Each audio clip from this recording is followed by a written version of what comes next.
Continuamos con la lección 5, en la cual estamos estudiando la fatiga de materiales.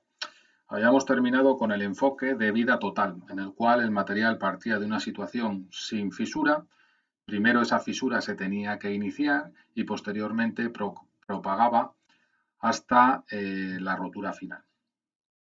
La herramienta fundamental eran las curvas SN, en el caso de fatiga alto número de ciclos, o las curvas epsilon n en fatiga de bajo número de ciclos. En el primero de los casos, fatiga de alto número de ciclos, veíamos pues que había partiendo de una situación fundamentalmente teórica, de cargas medias igual a cero y siempre la misma variación tensional, en la práctica aparecían tensiones medias no nulas y variaciones de tensiones que van cambiando en el tiempo.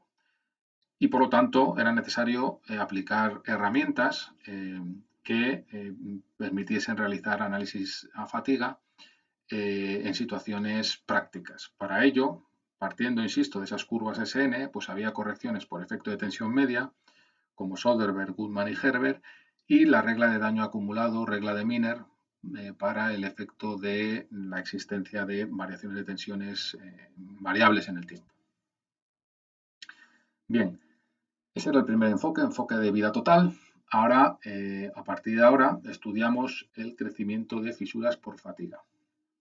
El anterior enfoque tiene una perspectiva más de diseño, un momento en el cual estamos concibiendo una estructura que, si todos los controles de calidad están correctamente hechos, los defectos van a ser muy pequeños, no existen o están por debajo de un determinado umbral. En este caso, en el crecimiento de fisuras por fatiga, el enfoque es más de mantenimiento de estructuras en servicio. Se hace una inspección en la estructura, la que sea, y se detecta que hay una fisura o muchas. Entonces, lo que se trata es de determinar, de analizar qué significado tiene esa fisura para la integridad estructural del componente estructural. Es decir, si ese componente estructural está en peligro o no, si va a romperse o no, o cuánto le queda para romperse. Bueno, esto parte de una herramienta que es la ley de París. En el año 61 dice: las ideas de la mecánica de la fractura elástico-lineal fueron aplicadas por primera vez al crecimiento de grietas por París, Gómez y Anderson. Bueno, fijaos la fecha, 1961. Acababa de desarrollarse la mecánica de la fractura elástico-lineal, fundamentalmente en los años 50, y el parámetro que hemos denominado factor de intensidad de tensiones era algo realmente nuevo. París, Gómez y Anderson lo que dijeron fue lo siguiente: vamos a ver si el factor de intensidad de tensiones define el campo de tensiones en el fondo de fisura en condiciones elástico-lineales, si lo que tengo es una variación tensional que como consecuencia me genera una variación del factor de intensidad de tensiones. Esa variación del factor de intensidad de tensiones tiene que ser la que gobierne la propagación de la fisura. Bueno, esto realmente era un enfoque muy novedoso que contó con muchas reticencias para ser publicado a nivel científico, y de hecho es un artículo publicado en una revista de perfil bajo, que sin embargo pues ha terminado siendo un documento fundamental en el desarrollo de la ingeniería.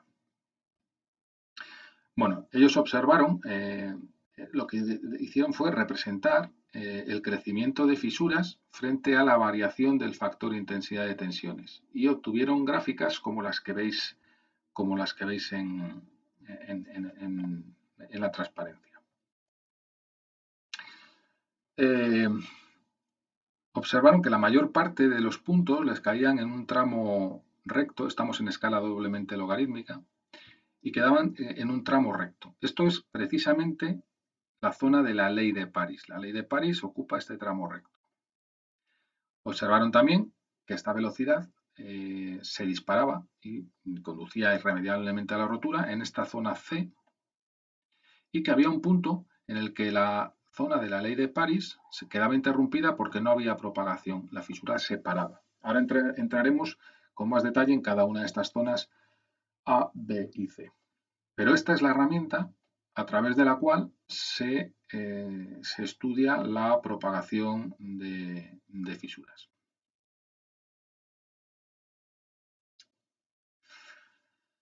Tenemos, por lo tanto, una zona A, esta de la izquierda, de zona de crecimiento lento o parada de fisura, asociada a un valor umbral, que sería este de aquí. Sería delta K y normalmente va con el subíndice TH de threshold, umbral en inglés. Claro, si yo estoy aplicando valores de delta de K por aquí, no corta con la curva. Lo que me quiere decir es que yo puedo tener una fisura, puedo tener el material, puedo tener un material sometido a tensiones variables y la fisura no propaga. Porque el delta de K no es lo suficiente como para que esa fisura avance. La zona B la zona, es el régimen de París. Responde a una ecuación que ahora veremos, que es la ley de París. Y que veréis, bueno, claro, responde a una ecuación que en escala doblemente logarítmica es una recta y que se caracteriza por esta pendiente m. Y la zona C, bueno, la ley de París es esta ecuación de aquí, como veis. Donde C y M son constantes del material que se determinan experimentalmente. La zona C es esta de aquí, en la cual la velocidad de propagación se dispara y nos lleva a la rotura cuando el factor de intensidad de tensión es máximo que estoy aplicando en el ciclo, es decir, cuando la tensión es máxima, alcanza el valor de la tenacidad a fracturas. Es el proceso de fractura final que hemos estudiado en la lección anterior. Fijaos que la ley de París funciona aquí, en este tramo, en el régimen B. En el régimen C, la ley de París, que la estoy extrapolando por aquí, se separa de la velocidad de propagación real del material. Este régimen B pues, ocupa la mayor extensión de la curva completa.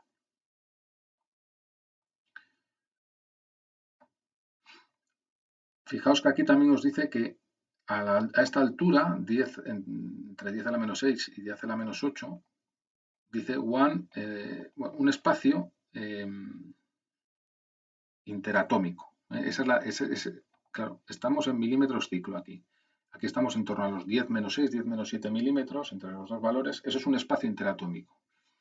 La velocidad correspondiente, la velocidad de propagación de la fisura en esta zona, estaría en el entorno de un espacio interatómico por ciclo. No se puede propagar menos de un espacio interatómico por ciclo. Por lo tanto, fijaos en el significado físico de esta zona de por aquí. Bueno, entonces, esto esquemáticamente. La zona A o de iniciación se viene caracterizada por este parámetro, delta KTH, el valor de delta de K aquí. Se producirá propagación de fisura si delta de K1 es mayor, es decir, si la variación del factor de intensidad de tensiones que aplico es mayor que este valor umbral que es propiedad del material. Y aquí, la palabra iniciación aquí no es iniciación de fisura, es decir, que aparezca una fisura donde no había, sino tiene más que ver con arranque. La fisura ya está y se propaga, pero ya está. No confundáis esta palabra de iniciación aquí con la iniciación del enfoque de vida total. Después tendríamos la zona de ley de París, donde tenemos esta expresión de ADN. DA es lo que propaga la fisura por ciclo. DA es lo que propaga la fisura y DN es ciclo. Luego, DADN es la velocidad de propagación de la fisura en unidades de longitud por ciclo. Es igual a C por delta de K a la M. Delta de K es la variación del factor de intensidad de tensiones que estamos aplicando y C y M son dos constantes del material que se determinan experimentalmente. Aquí, de repente, llegamos a una condición en la cual mecánica de la fractura del tema 4, el K1 que aplicamos con la tensión máxima iguala a K1C. Claro, la rotura se va a producir en el ciclo cuando estamos arriba del ciclo. Si no ha roto en un ciclo arriba, no va a romper en el siguiente abajo que está sometido el material a menos tensión. Luego la condición de rotura es que el factor de intensidad de tensión es cuando aplicamos la tensión máxima sea igual a la tenacidad a fractura del material. Por lo tanto, aquí hay varias propiedades del material implicadas. El umbral de propagación, valor de la variación del factor de intensidad de tensiones, en el cual para ese material, por debajo del cual no hay propagación de fisuras existentes y sometidas a cargas variables, pero que no son capaces de propagar porque delta de K no supera ese valor. C y M son dos constantes de ajuste de la ley de París y K1C es la tenacidad a fractura del material. Bueno, M, ahí tenéis valores típicos en metales, en los aceros, aluminios, en torno a 3, el titanio subiría a 5, bueno, entre 3 y 5, y A, estamos hablando de valores de 10 a la menos 11, 10 a la menos 12, cuando la velocidad de propagación se expresa en metros ciclo. Bueno, comentando una a una cada una de las zonas. El régimen A o zona A, el factor dice que simplificadamente el intervalo del factor de intensidad de tensiones, delta de K, debe superar este valor de delta de KTH, propiedad del material, para que se produzca el avance de fisura.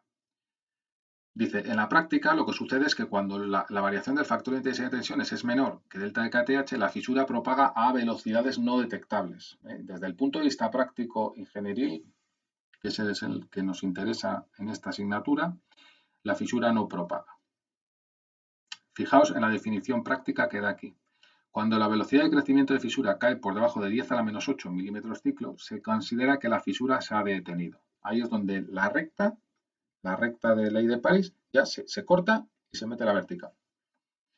Esa situación, delta de K, en esa situación, el delta de K correspondiente es el delta de KTH. Y así se hace experimentalmente. Uno va ensayando la velocidad de propagación de la fisura en el material y cuando detecta que ya la velocidad alcanza 10 a la menos 8, para y ahí considera que es el umbral.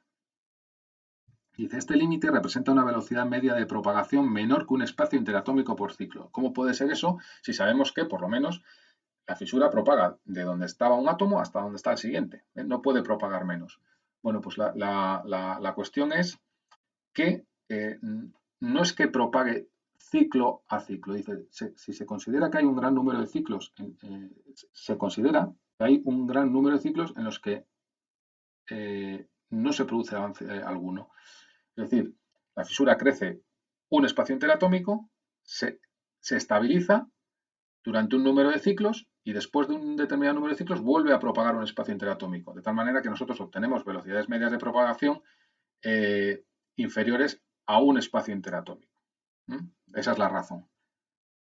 En esa zona, durante determinados ciclos no propaga en uno y nosotros como cogemos velocidades medias, pues nos sale una propagación media inferior al espacio interatómico.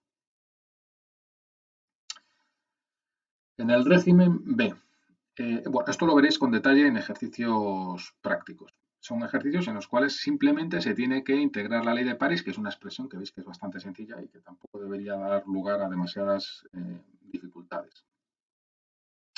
Sí que hay que tener en cuenta distintas situaciones. Por ejemplo, ahí os dice, si la tensión mínima es mayor que 0, ¿qué vamos a considerar en esta asignatura como delta de K?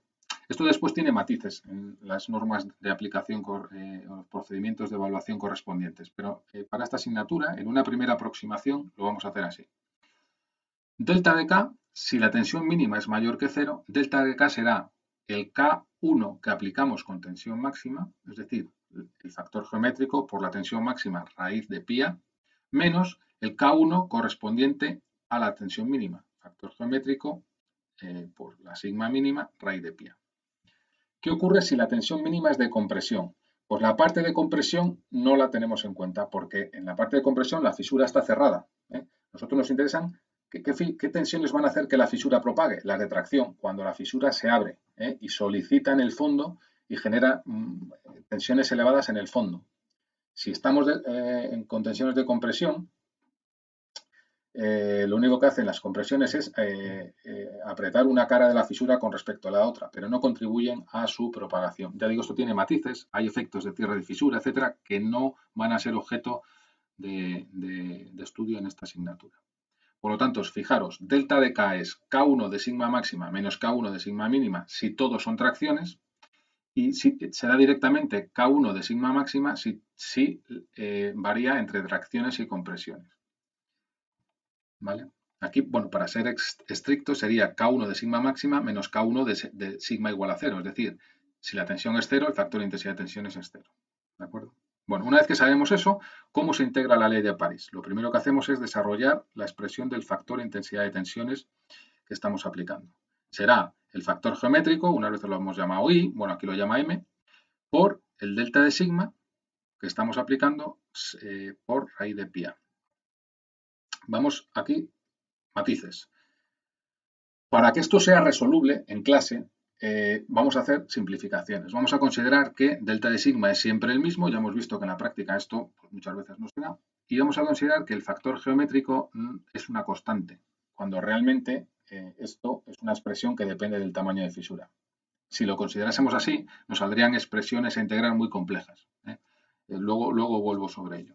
Pero vamos a considerar que el factor geométrico es constante y que delta de sigma es constante. Entonces, ¿qué es lo que hacemos? C es constante, M a la M es constante, delta de sigma a la M es constante y raíz de pi a la M es constante. Todo esto es constante. Es una constante. Por otra parte, aquí hemos llevado a la M medios, que sale de aquí.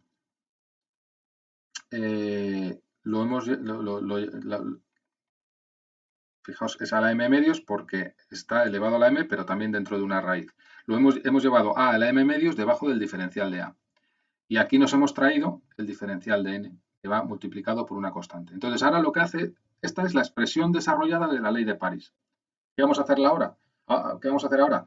Integrarla durante el proceso de fatiga. El proceso de fatiga empieza en el ciclo 0 y acaba en el ciclo n. El proceso de fatiga que estamos estudiando, el que sea. Luego los límites de integración de diferencial de n será 0 y n siendo n el número de ciclos que se apliquen. Y en el otro lado integramos diferencial de a entre a la m medios. En el ciclo 0, A tiene la longitud de fisura que tenga, la longitud de fisura inicial, y aquí el límite de integración superior sería A final. Ahí pone A sub C, refiriéndose a que en general va a ser la A crítica. Vamos a si lo que estamos intentando es sacar el número de ciclos hasta rotura, claro, que es este de aquí, la A final será la A crítica, pero no necesariamente tiene que ser la A crítica, puede ser la A final. Si yo digo, no quiero saber el número de ciclos hasta rotura, sino que quiero saber qué va a ocurrir cuando aplique 5.000 ciclos. Esto es 0, esto es 5.000, esto es A sub 0 y esta será la A final después de esos 5.000 ciclos, que puede estar todavía muy lejos de la de rotura. ¿De acuerdo? Bueno, en todo caso, la integral de diferencial de n es n. Y como la integro entre 0 y n menos 0 es n. Es lo que queda aquí. Queda solo integrar esta parte de aquí. Hay dos situaciones en función del exponente del material. M distinto de 2, que será la mayor parte de las situaciones, y M igual a 2, que bueno, sería la integral de diferencial de A entre A, que es el neperiano. Por lo tanto, sale una expresión diferente solo para ese caso particular. Y esto es integrar la ley de París. No tiene más. Y siempre es lo mismo.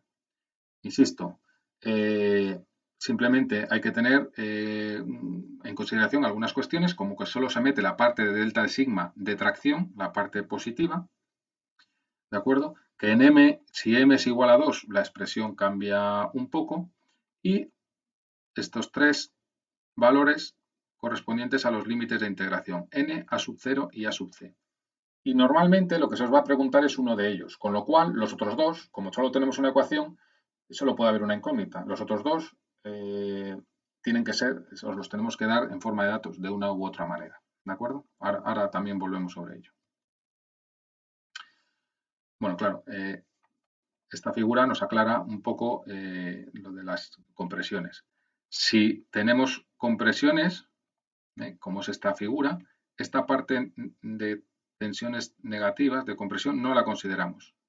El delta de sigma que habría que considerar, y por lo tanto el delta de K que hay que considerar, es el que va de sigma máximo a 0. La parte que abre la fisura y hace que propague. Bueno, consideraciones sobre este régimen B. M y C se determinan experimentalmente En el laboratorio nuestro, pues a menudo hay probetas en las cuales se determina la ley de París. Si alguno está interesado, pues se puede avisar. En metales, pues M varía típicamente entre 2 y 4, 2 y 5, mientras que en cerámicos y polímeros estos valores ya tienen mayor variabilidad, puede llegar a valores de hasta 100. Os decía, en aquellos casos en los que M es el factor geométrico, no sea independiente de la longitud de fisura, es la práctica totalidad de los casos, salvo placas de grandes dimensiones con fisura en el borde o fisura centrada, en la cual la propagación es despreciable frente al resto de dimensiones del problema. En esos casos, claro, fijaos, si aquí M depende de A, M estaría metido aquí dentro con una expresión compleja que depende, insisto, de A. Y por lo tanto la integración va a ser más complicada. Lo que se suele hacer es integrarlo numéricamente. Se divide el proceso de fatiga en escalones de propagación, cada 0,1 milímetros, cada 0,2. Ahí sí que puedes considerar el M medio y constante a lo largo de ese escalón y se va integrando poco a poco. Y otra cuestión es que ese modelo, tal como lo tenemos ahí, asume que el crecimiento de fisura es independiente de R o de la tensión media. R, acordaos, será la relación entre tensión mínima y tensión máxima. Y viene a ser una medida también, nos da una idea de la tensión media. La ley de París, tal como está formulada ahí, no depende del valor de tensión media, no depende de R, cuando aquí tenéis, por ejemplo, resultados experimentales en los que veis que a medida que aumenta R, aquí tenemos los puntos de R igual a 0,1, que básicamente es la tensión mínima se acerca a 0, siendo de tracción, aquí es todo de tracción en este caso, pero se aproxima a 0, la tensión mínima es 1/10 de la tensión máxima, la ley viene por aquí. Sin embargo, para R igual a 5, es decir, estamos aumentando el nivel de tensión media, los puntos vienen ya por aquí arriba, es decir, se acelera. A medida que aumentamos el nivel de tensión media, igual que veíamos que en las curvas SN las tensiones medias de tracción penalizaban la vida en fatiga, aquí lo mismo. Tensiones medias de tracción, cuanto más altas, mayor va a ser la velocidad de propagación. Más arriba está la curva. La integración de la ley de París, por lo tanto, también os decía que bueno, exige conocer dos de los 3 parámetros de integración. A sub 0, a final y el número de ciclos hasta rotura. Entonces, ¿cómo se os puede dar como dato, por ejemplo, la longitud de fisura inicial? Por la longitud ¿cómo se os puede dar directamente? Es decir, la longitud, se detecta una fisura de 3 milímetros, ¿no? Pero ¿cómo se detectan estas fisuras? Bueno, pues hay técnicas, hay inspección visual, que no es muy precisa, ultrasonidos, rayos X, bueno, hay técnicas que permiten detectar fisuras y que incluso nos den más o menos el tamaño que tienen. Si nos dicen en el problema que estamos analizando, por ejemplo, se ha utilizado un equipo de ultrasonidos con una sensibilidad, una capacidad de detección de fisuras como de 2 milímetros y no se ha detectado nada. ¿Qué quiere decir eso? Quiere decir que el aparato detecta fisuras de 2 milímetros para arriba y que las de 2 milímetros para abajo no las detecta. Si no hemos detectado ninguna fisura, eso no quiere decir que no haya fisuras, sino que puede haber fisuras que sean menores de esos 2 milímetros. Puede haber fisuras de 1,99, es decir, fisuras de 2 milímetros. Esa sensibilidad del aparato es la que nosotros, de forma conservadora y con un criterio ingenieril, vamos a considerar como tamaño inicial de fisura. ¿De acuerdo? Es decir, que la fisura inicial se os puede dar directamente o de forma indirecta con la sensibilidad de la técnica de inspección que se haya utilizado. Y la fisura final, puede ser la variable, puede ser la incógnita en el proceso de integración de París o también se pueden facilitar datos para calcularlo. Imaginaos que el problema de fatiga que estamos analizando estudia el proceso hasta la rotura final. La A final va a ser la A crítica y esa la sacamos de igualar K1 a K1C. Eso sí, el K1 correspondiente a la tensión máxima, porque insisto, la rotura se va a producir, el ciclo final se va a producir bajo tensión máxima. Por lo tanto, no hacemos más que igualar el K1 de la tensión máxima, que tiene esta expresión, siendo por lo tanto esto la A crítica, igual a K1C, y despejamos la A crítica. Ya tenemos el otro límite de integración en la ley de París. Esto os va a quedar perfectamente explicado en los ejercicios prácticos, y si tenéis alguna duda teórica, pues ya sabéis, contactáis conmigo cuando queráis. Bueno, aquí hay una cuestión importante, ya la he apuntado anteriormente, pero aquí os lo ponemos en negrita. Es decir, incluso cuando existan fisuras detectadas en un componente o estructura, no es necesario retirarlo del servicio. De hecho, casi todas las estructuras tienen defectos, tienen fisuras. Cuando pasáis por un puente, ese puente tiene fisuras. Cuando os montáis en un avión, ese avión tiene fisuras con total seguridad. Todas las estructuras tienen fisuras. Lo que pasa que son fisuras controladas y que no son peligrosas, si hemos hecho las cosas bien. ¿De acuerdo? Todas tienen fisuras. Lo que hay que saber es qué gravedad tienen, qué margen tenemos frente al fallo. ¿De acuerdo? ¿Cuánto queda para que esa fisura llegue a ser peligrosa y nos pueda llegar a generar la rotura? ¿Por qué no es necesario retirar del servicio? Primero, porque podemos tener fisuras que no estén propagando, porque el delta de K sea menor que el delta de KTH. Pero incluso si está propagando, puede que tengamos por delante muchísimos ciclos, millones de ciclos, antes de que esa fisura sea peligrosa. ¿Qué es lo que implica esta visión? Bueno, pues efectivamente tenemos una fisura, vemos que no es peligrosa, pero vamos a tener que establecer criterios de inspección seguros, periodos de inspección en los cuales nos aseguremos de que vayamos viendo la evolución de la fisura y nos aseguremos de que nos mantenemos lejos del fallo. Cuando ya nos estemos aproximando a una situación peligrosa, me refiero próxima al fallo, pues ya sí que habrá que tomar decisiones de reparaciones, sustituciones, etc. ¿De acuerdo?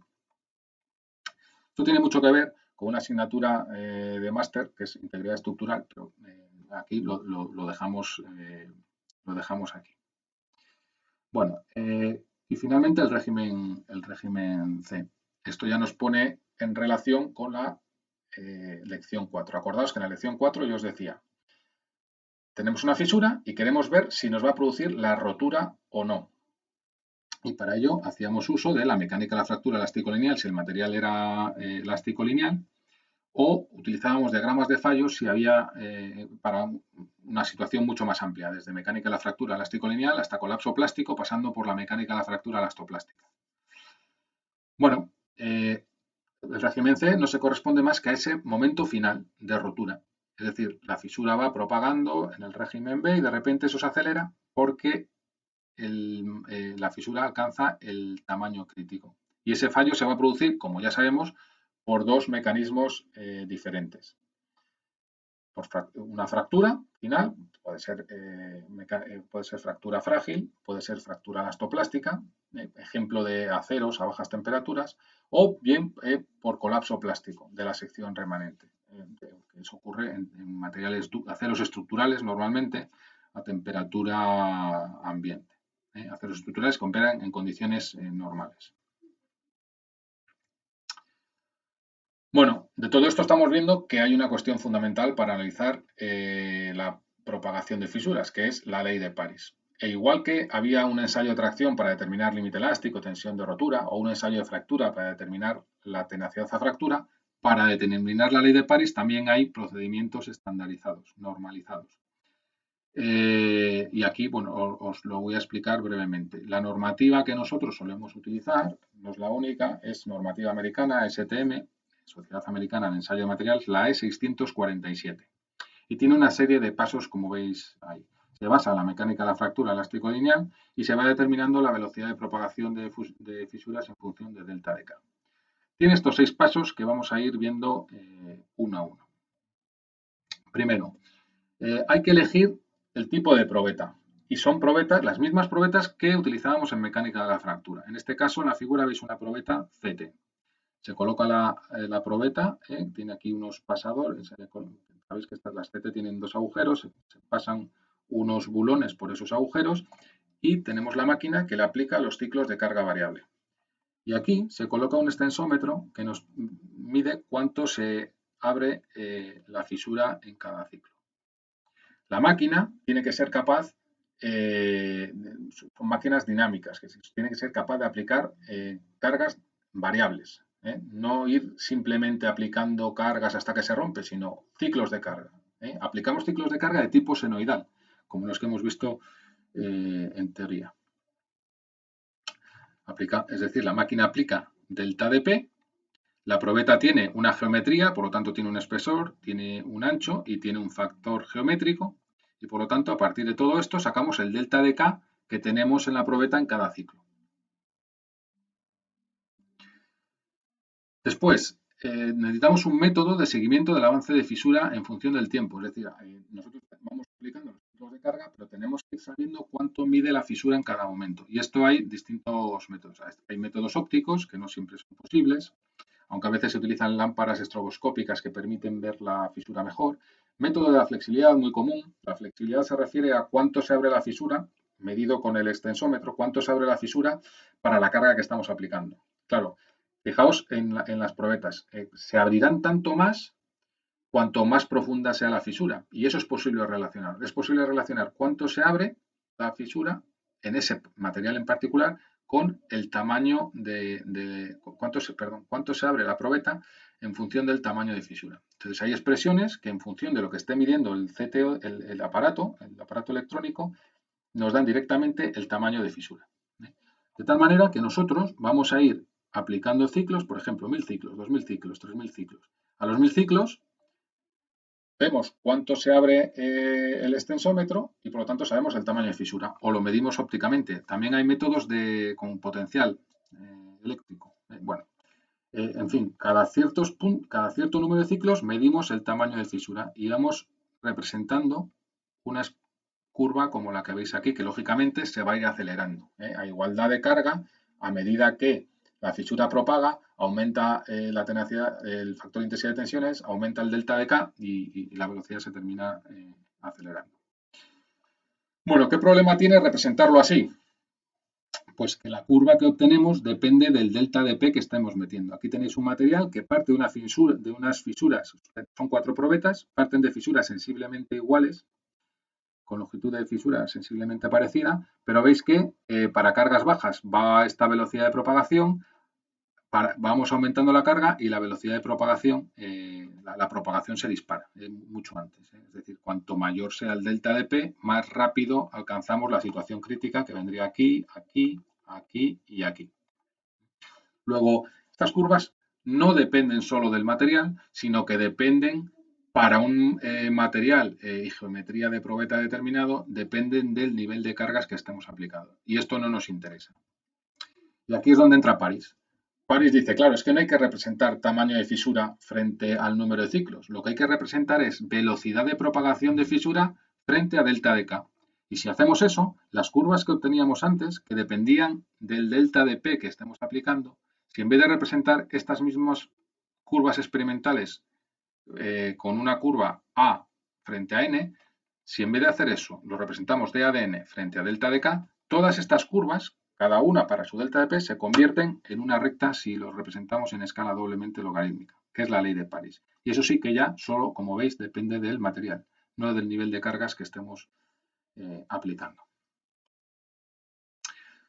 Para un caso real, como son las curvas que os estaba mostrando antes, estos puntos son puntos experimentales, hemos seguido el proceso que veíamos antes. Cada cierto número de ciclos medimos la fisura, lo vamos representando. Y esto para 4 niveles de carga diferentes.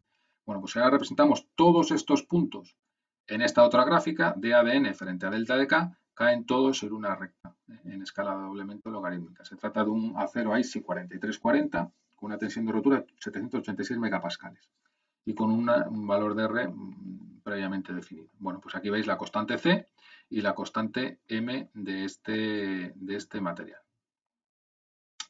C en este caso es 1,21 por 10 a la menos 8, es un valor mayor que los que habíamos visto en una tabla previa, pero es que aquí está en milímetros ciclo. Si fuese en metros ciclo, pues sería 10 a la menos 11.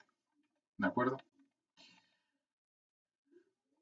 Bueno, con esto terminaríamos la descripción de la ley de París y los factores que la determinan y la metodología a través de la cual se determina la ley de París. El resto de la lección lo dejamos para un último vídeo en el cual veremos los últimos puntos de la lección. Un saludo.